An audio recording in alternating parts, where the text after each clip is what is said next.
məlumat ver. Qanı damarlarımıza ötürür. Qan damarlarımızda hərəkət edərək qida maddələrini bizim bədənimizin hər tərəfinə yayır. Aferin. Göstərsin və ağciyərin funksiyaları haqqında məlumat versin. Ağciyər buradadır. Aha. Biz ağciyərimizdə iki dənə tıxalırıq. Nəfəs verdikdə, aldıqda və verdikdə ağciyərin həcmi dəyişir. Nəfəs aldıqda oksigen və zəncir hava ağciyərlərimizə daxil olur. Nəfəs verdikdə isə karbon qazı ilə zəncir hava ağciyərlərimizdən çölə çıxır. Aferin Melahat. İsmail, sən bizə beyin haqqında məlumat ver. Beyin başda olur. Beyin bütün orqanların işini tənzimləyir və beyində ən həyati orqanlarımızdan biridir.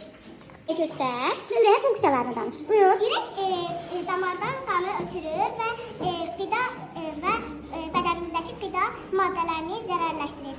Zərərsizləşdirir. Qaraciyəri göstər və qaraciyərin funksiyaları haqqında məlumat ver. Qaraciyər bu deyil. Aha. Qaraciyər bədənimizdəki zərərli qanları zərərləşdirir. Zərərsizləşdirir.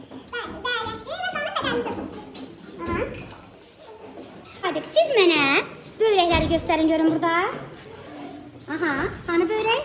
Böyrəklər bu. Bəli. İndi Tuqay sən mənə börək haqqında məlumat ver. Qalxaq ayağa. Böyrək qanı, böyrək zərərli qanı süzgəc kimi süzüb zərərsiz qanı özünə götürür. Aha. Razıyıq Tuqayla? Bəli. Bizə beyin haqqında danış. Beyni göstər. Bizim beynimizdir və bu beyin həyati orqanlardan biridir. Beynimiz bizim bədənimizi idarə edir. Aha. Sonra nə deyə bilərsən?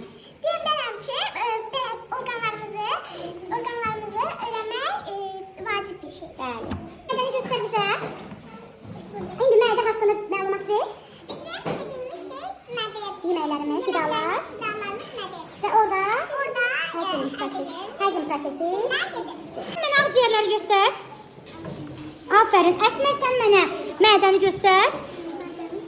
Aferin sənə. Qaraciyər hanı? Ürək hanı? Ağciyərlər? Aferin. Dəniz sən bizə beyin haqqında məlumat verə bilərsən? Buyur. Buyur. Beyin bizim əsas orqanlarımızdan biridir. O beyin bizi həyatdan saxlayır. Beyin bizə siqnal verir ki, sən gedirsən, ayağını atırsan da, sən qapıya gedəndə deyir ki, sən qapıya gedirsən də qapını at. Bəli. Beyin ürəyi göstər. Börək yox. Ağciyərləri göstər. Yox, bu asaqdır. Börək, Oktay börəyi göstərə bilərsən? Börək, bunu çıxar. Aha. Bəli, börəyini düzəlt. Börək hansı funksiyanı yerinə yetir Oktay? Bəli. Üstə ürək, ağciyərlər, qaraciyər. Aferin. Biz ağciyərləri göstər. Ürək, mədə, qaraciyər. Aferin. Nəyə göstər? Qaraciyər. Alim mədə. Ürək. Aferin. Biz ağciyərləri göstər. Aha, ağciyər haqqında bizə nə deyə bilərsən? Biz nəfəs alanda ağciyərlərimiz. Nəfəs verin. Bəli. Sən mənə ürəyi göstər. Ürəyi. Leyla sən mənə ağciyərləri göstər. Ağciyərlər. Ağciyərlər. Beni göstər və beyin haqqında məlumat ver. Aha, çıxa. Çıxa bilərdin. Aç. Aha. Bu beynimiz. Aha.